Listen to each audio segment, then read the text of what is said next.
नमस्कार, कैसे हैं आप? फिक्र आपकी में एक बार फिर से आपका स्वागत है। मैं हूं आपके साथ निशांत चतुर्वेदी। शुरुआत कर रहे हैं इस वक्त की बड़ी खबरों से। पहली बड़ी खबर आ रही है, बीएसपी सांसद दानिश अली से मिले राहुल गांधी। बड़ी खबर, मुलाकात के बाद बोले नफरत के बाजार में मोहब्बत की दुकान। बीजेपी सांसद रमेश विदुड़ी ने संसद में दानिश अली का अपमान किया था। दूसरी बड़ी खबर जो इस वक्त हमारे सामने आ रही है, दानिश अली के मुद्दे पर इंडिया अलायंस ने खोला मोर्चा। कांग्रेस, टीएमसी, एनसीपी, डीएमके और समाजवादी पार्टी समर्थन नोत रही है। बीजेपी सांसद रमेश विदुड़ी के खिलाफ विशेषाधिकार प्रस्ताव की मांग। तीसरी बड़ी खबर, जेडीएस नेता एचडी कुमारस्वामी ने गृह मंत्री अमित शाह से मुलाकात की है। मुलाकात के बाद जेडीएस ने एनडीए में शामिल होने का लिया फैसला और गृह मंत्री अमित शाह का ट्वीट, एनडीए परिवार में जेडीएस का स्वागत है।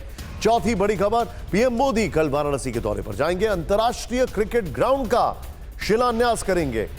पीएम मोदी 5000 महिलाओं को भी संबोधित करेंगे। पांचवी बड़ी खबर, एक देश एक चुनाव के लिए गठित कमेटी की कल बैठक होगी। पूर्व राष्ट्रपति रामनाथ कोविंद के आवास पर बैठक होगी। गृह मंत्री अमित शाह और कानून मंत्री बैठक में मौजूद रहेंगे। एक और बड़ी खबर आ रही है, लेफ्ट नेता सीताराम येचुरी ने लालू यादव से मुलाकात की है। इंडिया गठबंधन को मजबूत करने पर चर्चा हुई है। येचुरी ने कहा है 2 दिन पहले बिहार के सीएम नीतीश कुमार से मिले थे येचुरी। सातवीं बड़ी खबर, राहुल गांधी रामलीला के कलाकार की तरह हैं, अनिल विज ने कहा है। हरियाणा के मंत्री अनिल विज का विवादित बयान है। राहुल के गांधी के कुली बनने पर अनिल विज ने मजाक उड़ाया है। और एक और बड़ी खबर आ रही है, सनातन वाले बयान पर उदयनिधि स्टालिन की मुश्किलें बढ़ी। उदयनिधि के खिलाफ जम्मू कोर्ट में आपराधिक कार्रवाई शुरू की गई है। कोर्ट ने एसएसपी को मामले की जांच अधिकारी नियुक्त किया है। एक और बड़ी खबर आ रही है, न्यूयॉर्क में क्वाड देशों के विदेश मंत्रियों की मुलाकात। भारत, ऑस्ट्रेलिया, जापान, यूएस से मिले के विदेश मंत्री मिले हैं। न्यूयॉर्क में संयुक्त राष्ट्र महासभा की बैठक में के लिए पहुंचे थे। इन सारी खबरों के बीच में हम आपको लेकर चलते हैं। यह जानना जरूरी है कि आज हमारे कर्टन रेजर में कौन कौन सी खबरें हैं। पहली खबर, एशियन गेम्स में चीन का अरुणाचल दांव फेल हो चुका है। भारत के बड़े मंत्री का बीजिंग को रेड कार्ड, हम आपको दिखाएंगे।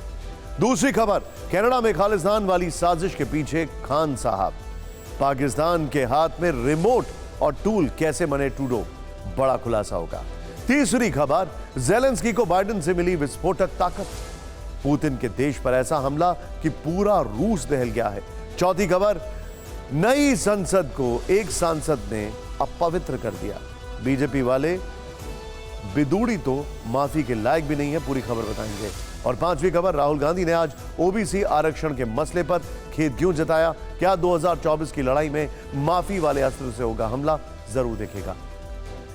लेकिन फिक्र आपकी में सबसे पहले चीन पर भारत के एक मंत्री का सख्त रुख दिखाएंगे।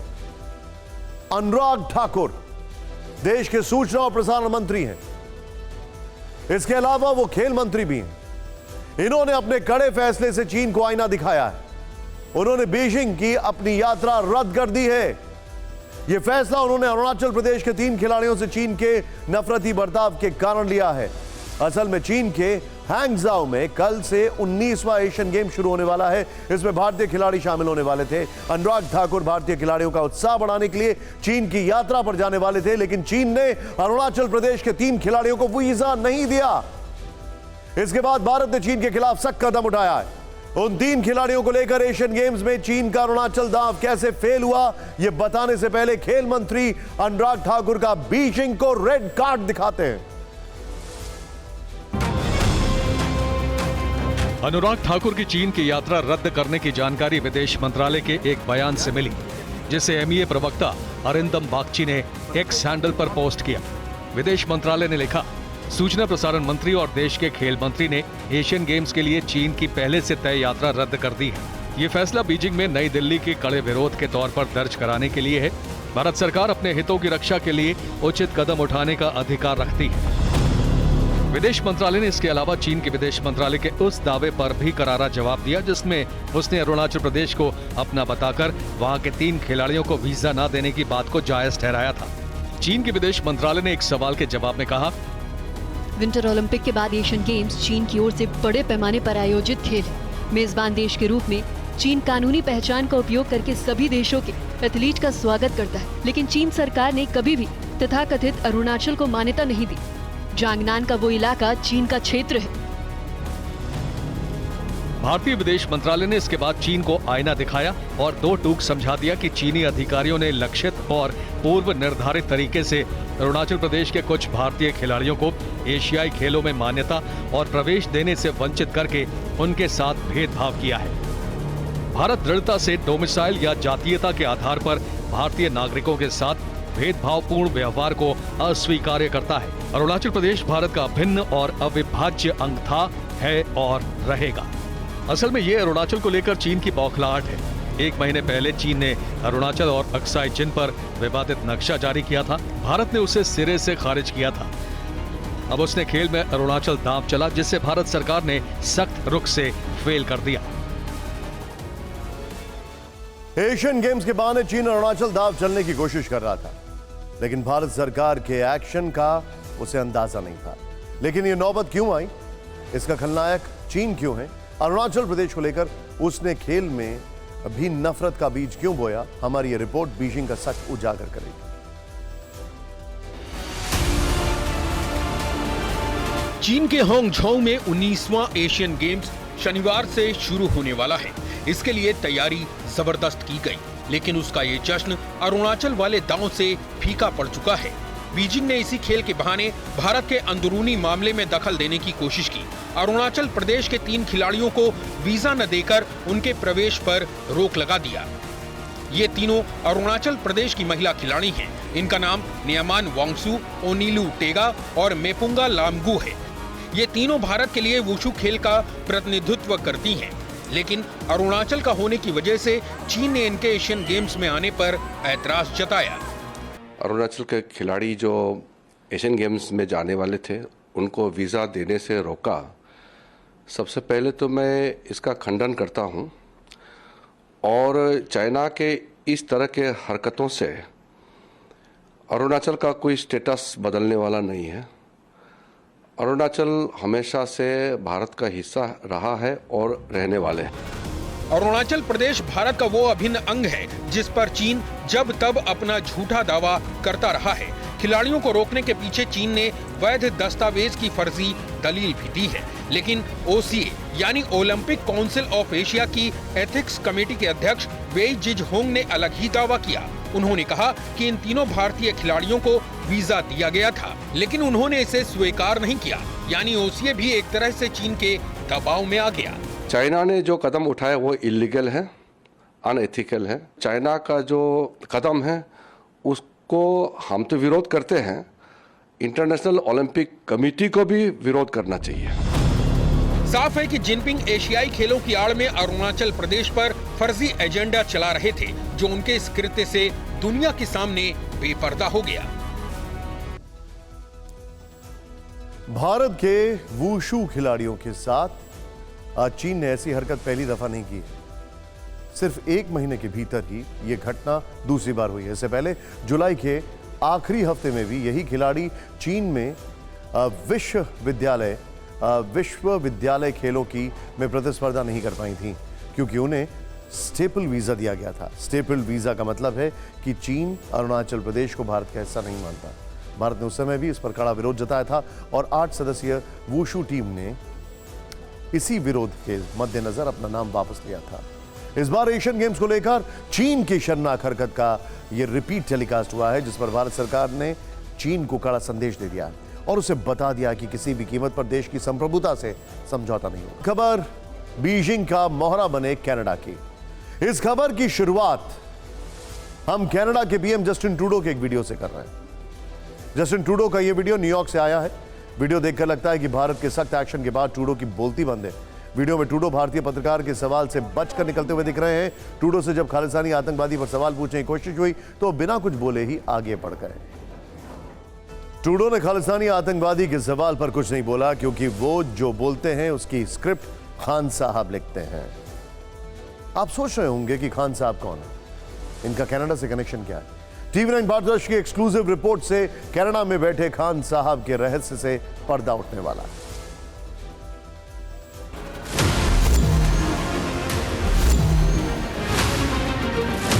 कनाडा में लोग इसे खान साहब के नाम से जानते हैं। खान साहब ISI का बड़ा अधिकारी। पाकिस्तान के K2 प्लान का हिस्सा। ट्रूडो का बयान, खान साहब की साजिश। जस्टिन ट्रूडो का भारत विरोधी मोर्चा पाकिस्तानी खुफिया एजेंसी ISI की बड़ी साजिश का हिस्सा है। ये साजिश कनाडा में बैठा खान साहब रच रहा है। खुफिया सूत्रों से मिली जानकारी के मुताबिक ISI कनाडा स्थित पाक उच्चायोग में K2 प्लान यानी कश्मीर खालिस्तान को बढ़ाने में जुटी है। ISI ने कनाडा में खालिस्तानी आतंकियों के साथ कोऑर्डिनेशन के लिए अपने एक सीनियर अफसर को तैनात किया है। कनाडा में यह अफसर खान साहब के नाम से मशहूर है। खान साहब का खौफ इतना है कि अगर वो कोई मीटिंग बुलाते हैं तो तमाम खालिस्तान समर्थक आतंकी वहां पर जुटते हैं। न सिर्फ कनाडा से बल्कि जर्मनी, फ्रांस, यूनाइटेड किंगडम और अमेरिका से भी तमाम जो खालिस्तान समर्थक आतंकी ऑपरेट कर रहे हैं वो इस कोऑर्डिनेशन मीटिंग में शामिल होते हैं और इसी मीटिंग में तय होता है कि भारत के खिलाफ किस तरह से गतिविधियों को आगे बढ़ाना है। खान साहब ISI का कमांडर रैंक का अधिकारी है। पाकिस्तान ने बतौर राजनयिक इसे तैनात किया है। भारत के भागे गैंगस्टर को कनाडा में शरण दिलाता है। गैंगस्टर्स की मदद से पंजाब में हथियारों की तस्करी करवाता है। पंजाब में आतंकी वारदात से माहौल बिगाड़ने की साजिश रचता है। नाम और पहचान छिपाकर इस अधिकारी को कनाडा में खालिस्तानी आतंकियों गैंगस्टर के बीच खान साहब के नाम से मशहूर किया गया है। ऑफिसर इनके जो आमतौर पे अपने नाम रखते हैं, सूडोनिम्स रखते हैं, यही होते हैं। खान साहब, मिर्जा साहब, चौधरी साहब, ऐसे जो जनरल कास्ट वगैरह हैं, जनरल नाम है, वो रखते हैं अपना इसके लिए। आतंकी निज्जर के मामले में भारत पर ट्रूडो के आरोपों के पीछे खान साहब की साजिश है। सोशल मीडिया पर भारत विरोधी दुष्प्रचार भी खान साहब का ही खेल है। दरअसल ये पूरे आरोप एक एजेंडा है जिसमें भारत को बदनाम करने की साजिश पाकिस्तान की खुफिया एजेंसी ISI के द्वारा रची जा रही है। कनाडा में बैठा ISI का सीनियर अधिकारी, जिसे खालिस्तान समर्थक खान साहब के नाम से पुकारते हैं, वो लगातार सोशल मीडिया के माध्यम से और खालिस्तान समर्थक आतंकियों के द्वारा कनाडा में, अमेरिका में और यूनाइटेड किंगडम में प्रदर्शन करवाकर लगातार भारत के खिलाफ एक भ्रम फैलाने का प्रयास कर रहा है कि हरदीप सिंह निज्जर की हत्या के पीछे भारत की सुरक्षा एजेंसियों का ही हाथ है। एक सवाल आपके मन में जरूर आना चाहिए, क्या कनाडा पाकिस्तान की राह पर चल रहा है? गुर्बत तो नहीं है, लेकिन हालात ठीक नहीं है, क्योंकि पाकिस्तान की तरह कनाडा में भी इन्फ्लेशन जो है वो खत्म नहीं हो रहा है। कोविड के बाद अभी तक कनाडा रिकवर नहीं कर पाया। कॉस्ट ऑफ लिविंग पिछले 3 साल में 3 गुना बढ़ गई है और नार्को टेररिज्म का हब हो चुका है कनाडा। ये ऐसी रिपोर्ट्स आती हैं। न्यूजीलैंड ने इस साल एक शिपमेंट पकड़ा 713 किलो ड्रग्स का, जो कि कनाडा से आया था, मेपल सिरप की बॉटल्स में था। 3 लाख, जो जानकारी आ रही है, 3 लाख लोगों की 2016 से मौत हो चुकी है ड्रग ओवरयूज के चलते। क्या हाल है कनाडा का? पाकिस्तान की साजिश के साथ भारत विरोधी बयानबाजी ट्रूडो की सियासी मजबूरी है। दरअसल 2025 में कनाडा में आम चुनाव होने वाले हैं। चुनावों से पहले ट्रूडो के लिए राजनीतिक मोर्चे पर बुरी खबर आई है। पीएम पद की रेस में ट्रूडो विपक्षी नेता से पिछड़ गए। ऐसे में सत्ता बचाने के लिए वो भारत विरोधी एजेंडे को सियासी टूल के तौर पर इस्तेमाल कर रहे हैं। खालिस्तान के मुद्दे पर पहले भारत ने ट्रूडो को झटका दिया। कनाडा में हुए एक सर्वे ने उनके दर्द को दोगुना कर दिया। सर्वे के मुताबिक पीएम पद की रेस में ट्रूडो विपक्षी नेता से पिछड़ गए हैं। कनाडा के लोग कंजर्वेटिव पार्टी के नेता पियरे पोइलिवरे को पीएम के लिए सबसे अच्छे उम्मीदवार के तौर पर देखते हैं। सर्वे में 39% लोगों ने पीएम पद के लिए पियरे को योग्य माना है। जस्टिन ट्रूडो के पक्ष में 30% वोट पड़े हैं। ये सर्वे ऐसे वक्त पर आया है जब भारत कनाडा के बीच खालिस्तानी आतंकी हरदीप सिंह निज्जर की हत्या पर तल्खी बढ़ी है। ऐसे में भारत विरोधी मोर्चा खोलना कैसे ट्रूडो की सियासी टूल किट का हिस्सा है, ये समझिए। दरअसल ट्रूडो को 2021 चुनाव में पूर्ण बहुमत नहीं मिला था। उनकी सरकार को खालिस्तानी समर्थक जगमीत सिंह धालीवाल के नेतृत्व वाली न्यू डेमोक्रेटिक पार्टी ने समर्थन दिया था। एनडीपी की मदद से ही ट्रूडो सरकार चल रही है। बताया जाता है कि जगमीत सिंह के दबाव में ही ट्रूडो ने भारत पर इस तरह के आरोप लगाए हैं। भारतीय विदेश मंत्रालय भी ये जानता है that these allegations by the government of Canada are primarily politically driven. No specific information has been shared by Canada on this case, either then or before or after. गौर करने वाली बात यह है कि पीएम की रेस में Trudeau को पीछे छोड़ने वाले पियरे पोइलिवरे वो नेता हैं जिन्होंने भारत के खिलाफ ट्रूडो के आरोपों पर उनसे सबूत मांगे हैं। वहां पर एक रीसेंट पोल हुआ इप्सॉस का और ऐसी रिपोर्ट आ रही है कि 50 साल में worst prime minister ranked in Canada ये साहब है जस्टिन ट्रूडो। ऐसी रिपोर्ट्स हैं। खबर रूस यूक्रेन युद्ध की। आज इस जंग में रूस पर बहुत बड़ा अटैक हुआ है। मैं चाहूंगा हमारी टीम को जरा जूम इन करके ये दिखाइए। ये एक ऐसा अटैक है कि पूरी स्क्वाड्रन उड़ा दी रशिया की। यूक्रेन की ओर से ऐसा हमला किया गया जो शायद पुतिन ने सपने में नहीं सोचा होगा। ज़ेलेंस्की की फौज ने क्रीमिया में रूस के एयरबेस को टारगेट ही नहीं किया बल्कि नेस्तनाबूद कर दिया है। आधी रात में पूरा बेस तबाह कर दिया है। दर्जनों फाइटर जेट मिट्टी में मिल गए हैं। रूस ने एक ही दिन पहले यूक्रेन के 10 से ज्यादा शहरों पर कहर बरपाया था और 24 घंटे के अंदर ज़ेलेंस्की के जवानों ने कोहराम मचा दिया।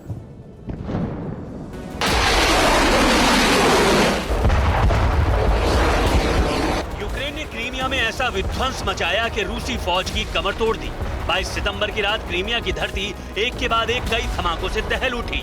यूक्रेनी फोर्स ने नेपच्यून मिसाइलों से अब तक का सबसे बड़ा और भीषण प्रहार किया।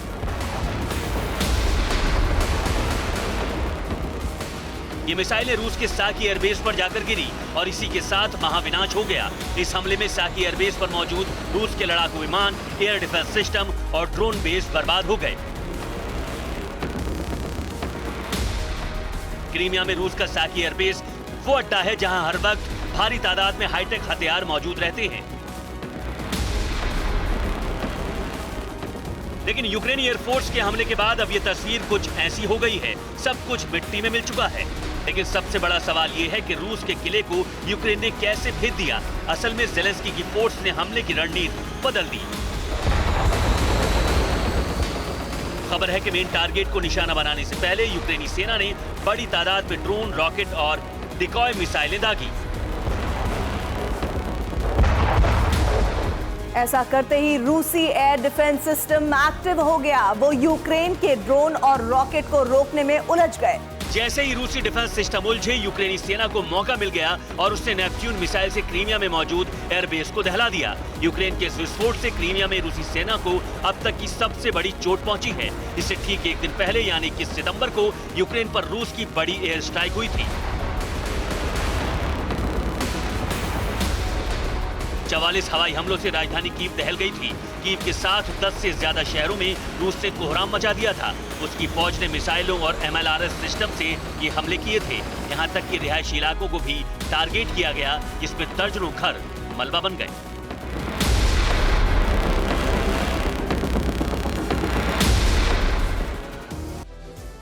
ये बेहद चिंताजनक खबर है। हमारे पास जो जानकारी आ रही है, पुतिन इसको लेकर बहुत सीरियस हैं। ये चोट इतनी बड़ी है जो इस जंग को परमाणु युद्ध की ओर ले जा सकती है। एब्सोल्युटली राइट, बिल्कुल ठीक कहा गया, क्योंकि ये बेस रूस के लिए बहुत अहम है। इस हमले में अब जरा फैक्ट्स देखिए। 12 सुखोई 24 तबाह हो गए, 6 सुखोई Su-30 तबाह हो गए, 3 पंतसीर मिसाइल सिस्टम तबाह हो गए, 9 ड्रोन बेस जो है और गोदाम तबाह हो गए हैं। रूसी एयरफोर्स के अफसर 30 से ज्यादा मारे गए हैं। यहां यह भी बताना जरूरी है कि यहां पर ईरानी मुहाजिर ड्रोन का ट्रेनिंग सेंटर था, वो तबाह हो गया है। और इस सब के बीच में जो फैक्ट्स आ रहे हैं वो बड़े हैरान करने वाले हैं। साकी एयरबेस क्यों है खास? यूक्रेन जंग से पहले इस पर कभी हमला नहीं हुआ था, लेकिन इस साल यह दूसरा बड़ा हमला है। यहीं से ब्लैक सी पर रूस का दबदबा है। यही नहीं, क्रीमिया और दक्षिण यूक्रेन पर साकी एयरबेस से ही कंट्रोल रखा जाता है।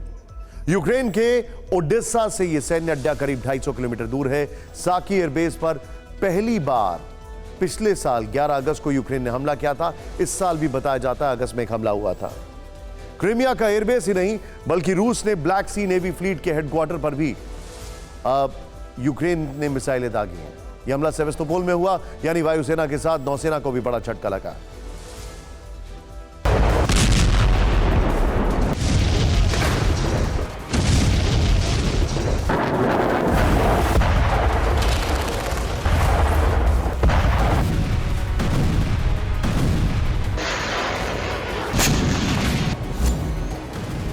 ब्लैक सी बेड़े पर मिसाइल हमला। सेवस्तोपोल में क्रीमिया पोर्ट के पास रूस की नौसेना को यूक्रेन ने निशाना बनाया। अटैक सीधे उसके मुख्यालय पर किया गया, जिसके बाद पूरी इमारत से धुआं उठता दिखा और अफरा तफरी मच गई।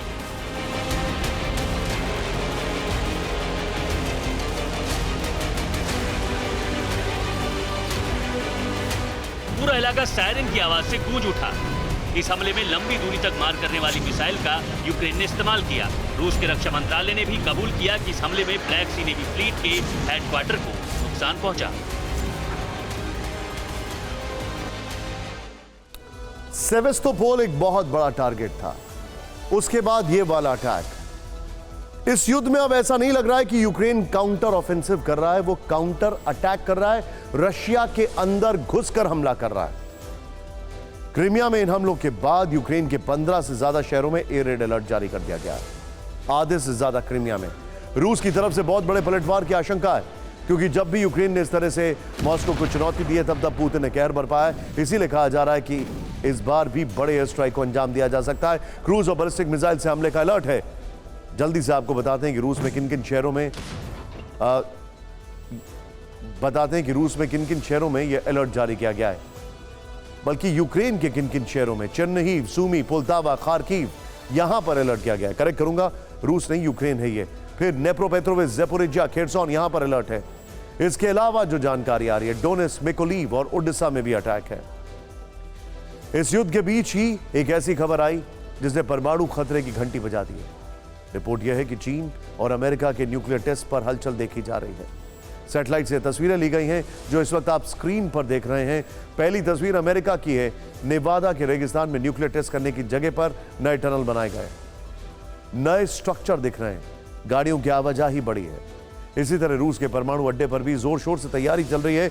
वहां भी आर्कटिक महासागर साइट्स पर सुरंग और स्टोरेज फैसिलिटी तैयार की गई है। ट्रैफिक दिख रहा है, नए निर्माण किए गए हैं। चीन भी इसमें पीछे नहीं है। शिनजियांग में उसके न्यूक्लियर टेस्ट साइट पर हलचल तेज हो गई है। वहां भी इस तरह के इंफ्रास्ट्रक्चर तैयार किए गए। सैटेलाइट से ली गई ये तस्वीरें बताती हैं कि दुनिया के 3 ताकतवर देशों के परमाणु ठिकानों पर कुछ चल रहा है। इसका मतलब क्या है, यह समझ लीजिए। रूस, अमेरिका और चीन तीनों के परमाणु परीक्षण साइट पर कोई बदलाव हुए हैं। इन ठिकानों पर खुफिया तरीके से इन सुविधाओं को में लगातार इजाफा हो रहा है, जिससे आशंका है कि तीनों देश परमाणु परीक्षण फिर शुरू कर सकते हैं। ये बहुत बड़ी खबर क्यों है? इसलिए खबर है क्योंकि ये लास्ट कॉल होता है। पोस्ट कोल्ड वॉर के बाद अगर परमाणु टेस्ट किया जा रहा है तो इसका मतलब यह है कि परमाणु अटैक से पहले की फाइनल वार्निंग है। लेकिन इस वक्त एक बड़ी खबर आ रही है। एयरबेस हमले पर लेटेस्ट अपडेट। जख्मी एयरफोर्स अफसरों को एयरलिफ्ट।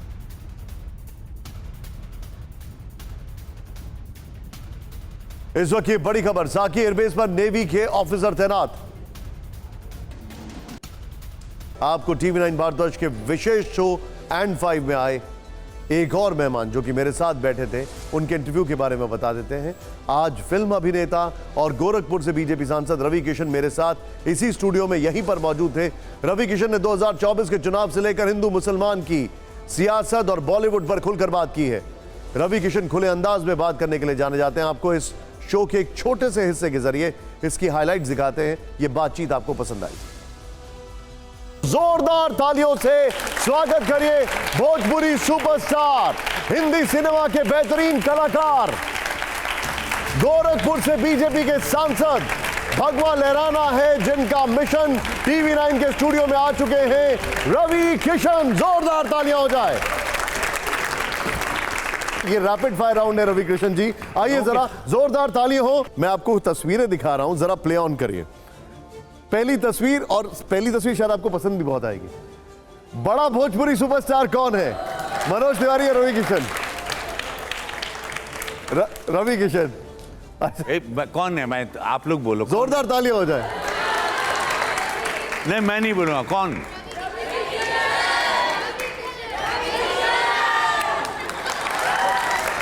प्ले ऑन करिए। अगला सवाल जरा, बेहतर निर्देशक कौन है, अनुराग कश्यप या करण जौहर? रवि किशन जी आपका। अनुराग। आपको नहीं। अनुराग के साथ मुक्काबाज फिल्म की थी, बहुत ही शानदार फिल्म थी। हमारा बेहतर फिल्म कौन, पठान या आदि पुरुष?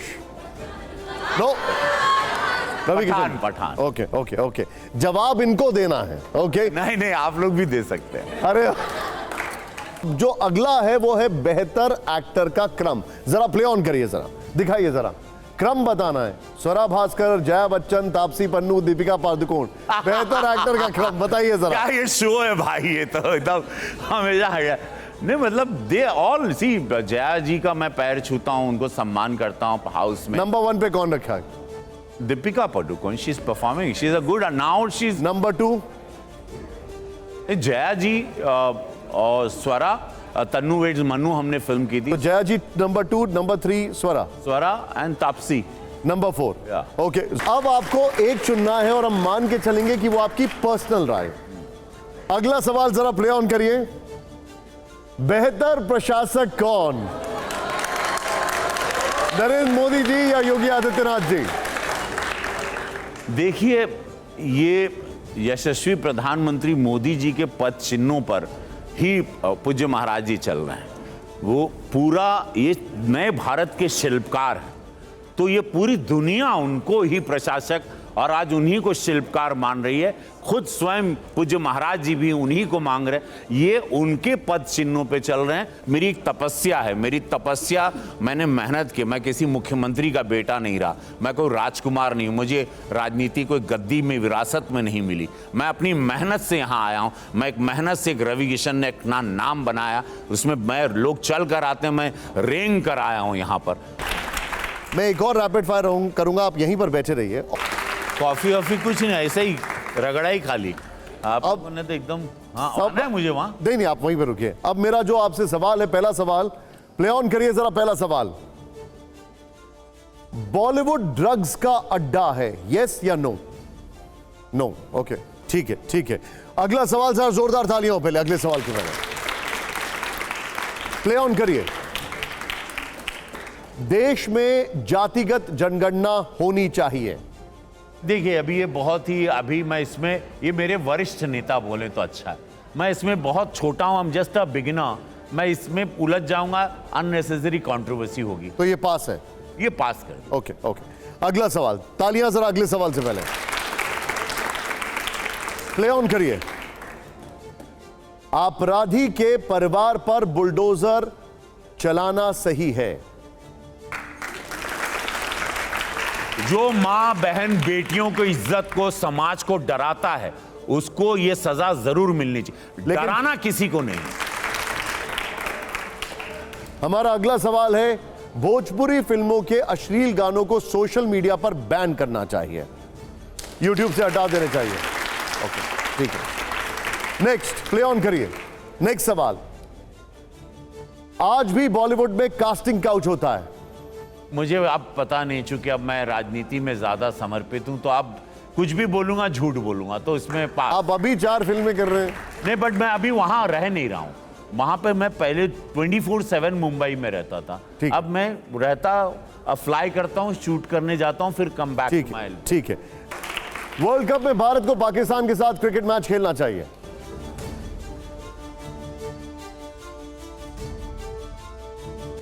हाँ, हारने तो वाले हैं। अनंतनाग में जो हमला हुआ, उसके बाद बहुत सारे नेताओं ने कहा कि ऐसा नहीं होना चाहिए।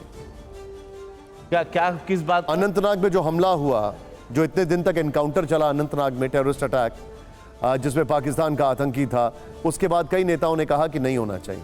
मैंने उतने डिटेल में सोचा नहीं, मैंने एंटरटेनमेंट के हिसाब से देखा। कर्नल, एक मेजर और एक senior police officer Jammu Kashmir police का, वो शहीद हो गए उसमें।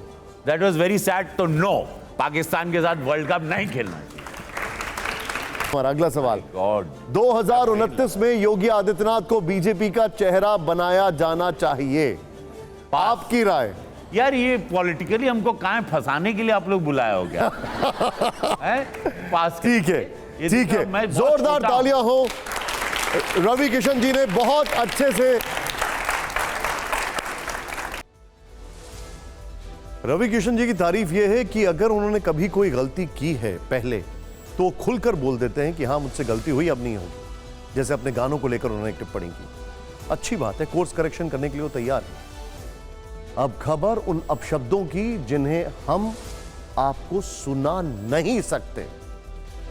ये शब्द इतने अशोभनीय हैं कि हम यहां उनका जिक्र नहीं कर सकते, लेकिन बताना भी जरूरी है। संसद की मर्यादा गिराने वाले चेहरे को दिखाना भी जरूरी है। हम आपको उस खबर के बारे में बता रहे हैं जो देश की चमचमाती नई संसद पर काले धब्बे जैसी है। घटना कल रात की है।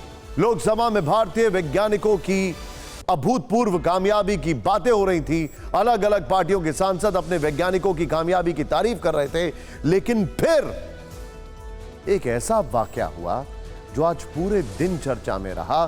दिल्ली से बीजेपी सांसद रमेश बिधूड़ी ने भाषण देते वक्त बीएसपी सांसद कुंवर दानिश अली के लिए ऐसे अपशब्दों का इस्तेमाल किया जो आज तक के संसदीय इतिहास में कभी नहीं सुने गए, क्योंकि इन शब्दों को संसद की कार्रवाई से निकाल दिया गया है। इसलिए हम इन शब्दों को आपको नहीं सुना सकते। लेकिन आप जब हमारी रिपोर्ट ध्यान से देखेंगे तो समझ जाएंगे कि कल लोकसभा में क्या हुआ।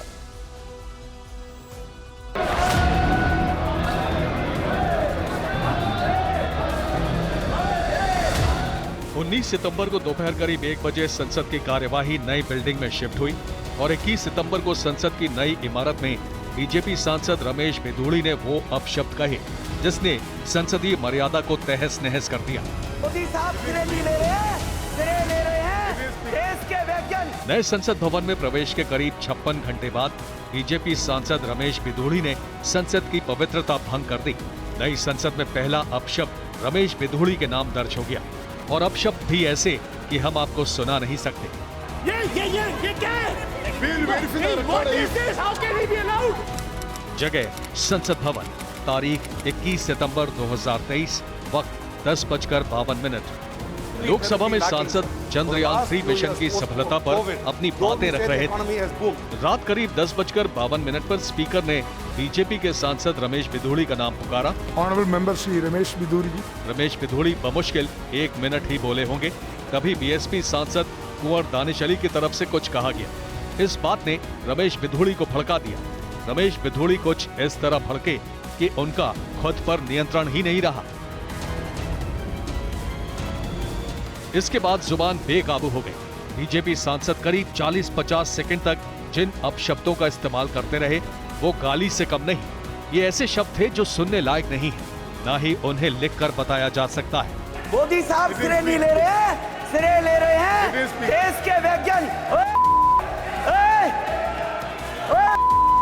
रमेश बिधूड़ी ने संसद में खड़े होकर बीएसपी सांसद कुंवर दानिश अली के लिए 1 नहीं, 2 नहीं, 3 नहीं, बल्कि 5 बार अपशब्दों का इस्तेमाल किया। रमेश बिधूड़ी की अशोभनीय टिप्पणी पर हंगामा होना ही था।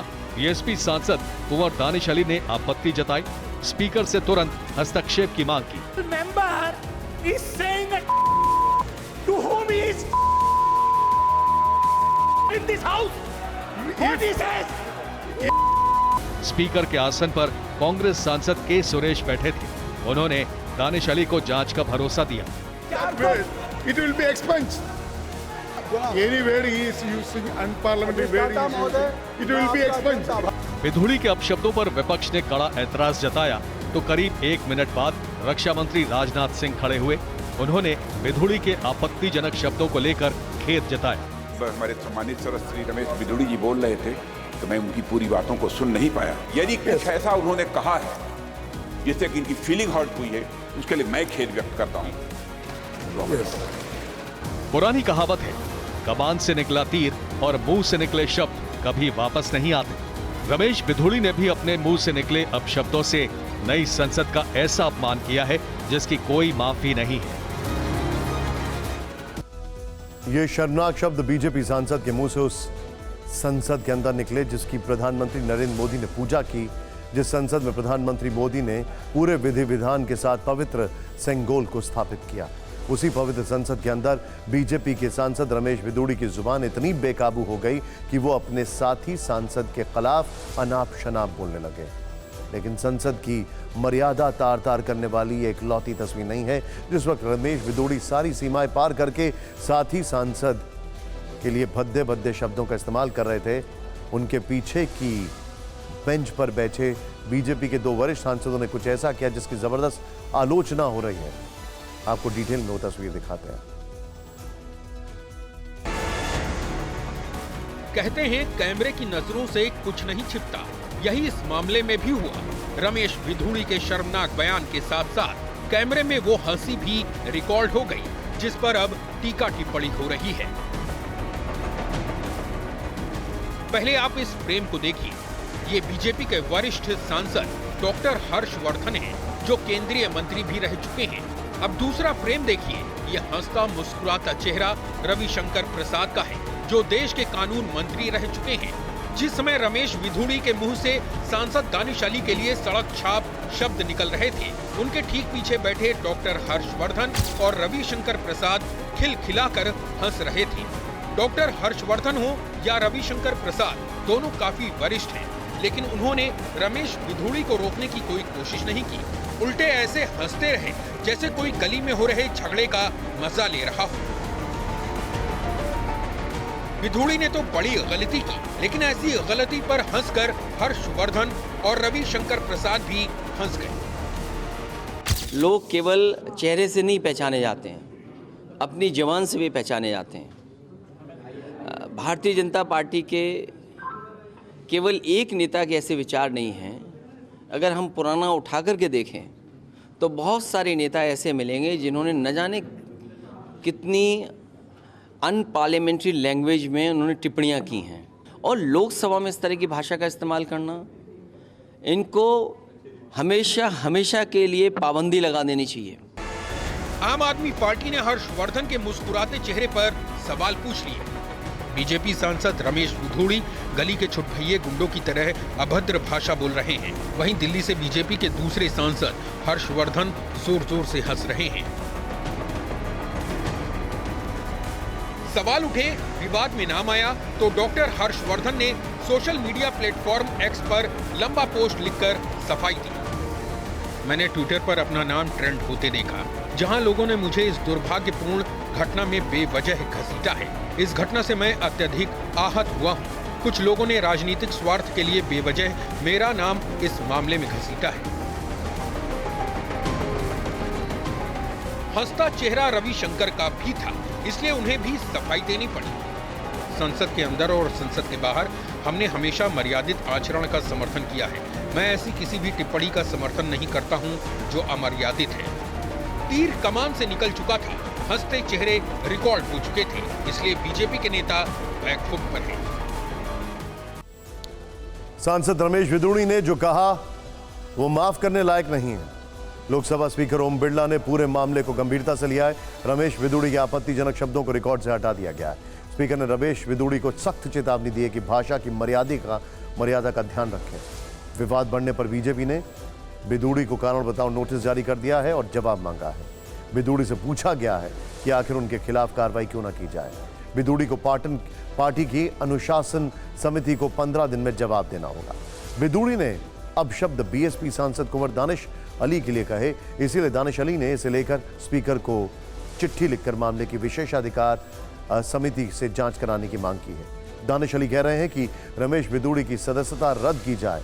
TV9 भारतवर्ष से बातचीत में दानिश अली ने कहा, अगर विधूड़ी पर सख्त कार्रवाई नहीं की गई तो वो लोकसभा की सदस्यता से इस्तीफा दे देंगे। जब मेरे जैसे चुने हुए व्यक्ति की स्थिति आज इस देश में यह है, तो एक आम आदमी की स्थिति क्या होगी। मुझे उम्मीद है कि मेरे साथ न्याय होगा। आदरणीय स्पीकर साहब कार्रवाई करेंगे, नहीं तो मैं भरे मन से इस सदन को भी छोड़ने पर विचार कर रहा हूं। मामला एक मुस्लिम सांसद से जुड़ा है, इसीलिए पूरे विपक्ष ने इसे मुद्दा बना दिया है। इंडिया गठबंधन के नेता इसे बीजेपी की मानसिकता बताने लगे हैं। शाम होते होते मामला जबरदस्त सियासी हो गया। राहुल गांधी कांग्रेस के संगठन महासचिव केसी वेणुगोपाल के साथ सांसद कुंवर दानिश अली के घर पहुंच गए। दानिश अली के घर राहुल गांधी की कुछ तस्वीरें कांग्रेस के ने एक्स हैंडल पर शेयर की हैं। एक तस्वीर में राहुल गांधी दानिश अली को गले लगाते नजर आ रहे हैं। इस तस्वीर को ध्यान से देखें तो दानिश अली भावुक दिख रहे हैं।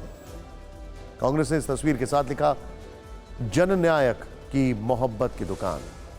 एक तस्वीर में राहुल गांधी ने दानिश अली का हाथ पकड़ा हुआ है, मानो वो दानिश अली को साथ खड़े रहने का भरोसा दिला रहे हैं। राहुल गांधी ने एक्स पर इस तस्वीर के साथ लिखा, नफरत के बाजार में मोहब्बत की दुकान। राहुल गांधी से मिलने के बाद दानिश अली ने क्या कहा, आपको उनकी बात सुना। मेरा हौसला बुलंद करने के लिए वो यहाँ आए कि अपने आप को अकेला मत समझिए। इस देश के का हर वो व्यक्ति जो देश के लोकतंत्र में विश्वास रखता है वो आपके साथ खड़ा है। अब खबर इससे अलग, उस आरक्षण बिल की जिसे लेकर पिछले 2 दिनों में संसद में नया इतिहास बन गया। कल राज्यसभा में से भी ये बिल पास हो गया और अब केंद्र सरकार और भारतीय जनता पार्टी उस उपलब्धि को जश्न की तरह मना रही है। आज इसकी झलक बीजेपी मुख्यालय में दिखी जब वहां प्रधानमंत्री मोदी खुद मौजूद थे। मोदी है तो मुमकिन है। देखिए, मोदी है तो मुमकिन है। देश के प्रधानमंत्री जी ने बहनों को इतना बड़ा तोहफा दिया है।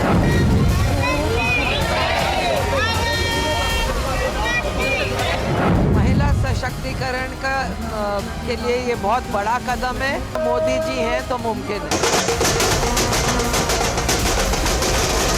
मोदी जी जिंदाबाद। भारतीय जनता पार्टी और उसके कार्यकर्ताओं में महिला आरक्षण बिल पास होने से जश्न का माहौल। कल रात भी जैसे ही राज्यसभा में से नारी शक्ति वंदन अधिनियम पास हुआ, बीजेपी की महिला सांसदों ने पीएम मोदी से मुलाकात की, उन्हें गुलदस्ता भेंट किया, शुक्रिया कहा, प्रधानमंत्री के समर्थन में नारे भी लगे। आज सुबह भी प्रधानमंत्री नरेंद्र मोदी और बीजेपी की महिला सांसदों की मुलाकात हुई। जब पीएम मोदी बीजेपी दफ्तर पहुंचे, यहां महिला कार्यकर्ताओं ने माला पहनाकर उनका स्वागत किया। इस दौरान पीएम मोदी ने एक महिला को पैर छूने से रोका भी। हम आपको बीजेपी मुख्यालय की वही तस्वीर दिखा रहे हैं। एक वीडियो में अभिवादन के समय प्रधानमंत्री को हाथ जोड़कर झुकते भी देखा गया। बिल पास होने से महिला कार्यकर्ताओं में खुशी का अंदाजा आप इन तस्वीरों से लगा सकते हैं। वहां कई महिला कार्यकर्ता डांस करती और रंग गुलाल से खेलती नजर आई। महिलाओं ने यहां मिठाइयां बांटकर जश्न मनाया और पूरे बीजेपी मुख्यालय में कई घंटों तक ढोल नगाड़ों की आवाज सुनाई देती रही। प्रधानमंत्री आज जब बीजेपी दफ्तर में मौजूद थे तो उन्होंने कहा कि कुछ फैसले देश की तकदीर बदलने की ताकत रखते हैं। महिला आरक्षण एक ऐसा ही अवसर है। हालांकि बिल पास होने के बाद भी इस पर राजनीतिक वार पलटवार जारी है। पिछले 24 घंटे में कांग्रेस लगातार प्रधानमंत्री और बीजेपी को बिल के बहाने ओबीसी के मुद्दे पर घेर रही है। आज भी राहुल गांधी ने प्रेस कॉन्फ्रेंस कर सरकार की मंशा पर सवाल उठाए। एक बार सुनिए पीएम मोदी ने और राहुल गांधी ने क्या क्या कहा। कहते हैं मोदी है तो जो पहले बिल फाड़ा करते थे, आज उनको बिल को समर्थन करना क्यों पड़ा? एक बार मैं मन बना लेता हूं, मैं छोड़ता नहीं हूं। मुझे यह पता लगाना है ये ओबीसी हिंदुस्तान में कितने हैं।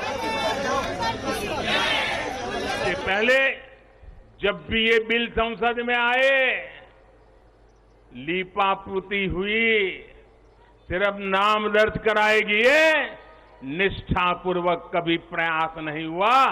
हमारी राजनीतिक विचारधारा को इतना अहंकार आ जाए कि हम नारी शक्ति की वंदना शब्द का प्रयोग करें तो भी किसी के पेट में चूहे दौड़ने लग जाएं। लेकिन अब आप जब देश में पूर्ण बहुमत की स्थिर सरकार है तो महिला आरक्षण बिल, नारी शक्ति वंदन अधिनियम एक सच्चाई बन गया है। एक बार मैं मन बना लेता हूं, मैं छोड़ता नहीं हूं। मुझे यह पता लगाना है ये ओबीसी हिंदुस्तान में कितने हैं और जितने हैं उतनी भागीदारी इनको मिलनी चाहिए। जैसे मंदिर में मूर्ति होती है वैसे मूर्तियां बना रखी हैं और ओबीसी की वहां पे मूर्तियां भर रखी हैं, मगर पावर बिल्कुल नहीं है। देश को चलाने में कोई भागीदारी नहीं है। यह सवाल मैंने उठाया है। सारे दलों को इस बिल का समर्थन करना पड़ा है। आप मान लीजिए यही लोग हैं जो पहले बिल फाड़ा करते थे, आज उनको बिल को समर्थन करना क्यों पड़ा? क्योंकि देश भर में पिछले 10 साल में महिला एक शक्ति बनकर के उभरी है। हर ओबीसी युवा को यह समझना है कि क्या आपको इस देश को चलाने में भागीदारी मिलनी चाहिए, हां या ना। और कास्ट सेंसस का जो हमने डेटा निकाला था उसको पब्लिक कर दें तो सारे हिंदुस्तान के ओबीसी युवाओं को पता लग जाए वो हैं कितने, और नया सेंसस कास्ट बेसिस पे करें। हमारे समय जितने भी थे सही रिप्रेजेंटेशन होना चाहिए। हमारे समय कम था वो भी खराब है, इनके समय कम था कम है ये भी खराब है। हम चेंज चाहते हैं। 100% रिग्रेट है, वो उस टाइम कर देना था और इसको हम करके ही छोड़ेंगे। महिला आरक्षण सुनिश्चित कराने वाले इस कानून की राह में तरह तरह की बाधाएं थी, दशकों पुराने अड़ंगे थे, लेकिन जब नीयत पवित्र होती है, प्रयासों में पारदर्शिता होती है। जम्मू में एक एयर शो हुआ और जो हमारी ताकत देखने को वहां पर मिली उसने सबको हैरान कर दिया है। आप खुद देखिए जम्मू में वायु वीरों का शौर्य।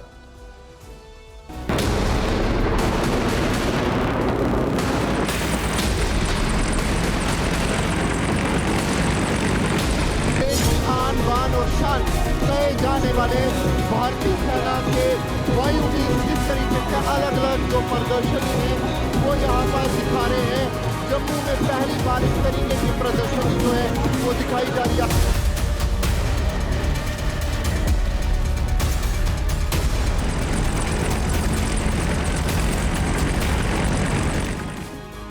और आइए अब देखते हैं 9 बड़ी खबरें देश में क्या क्या हो रहा है।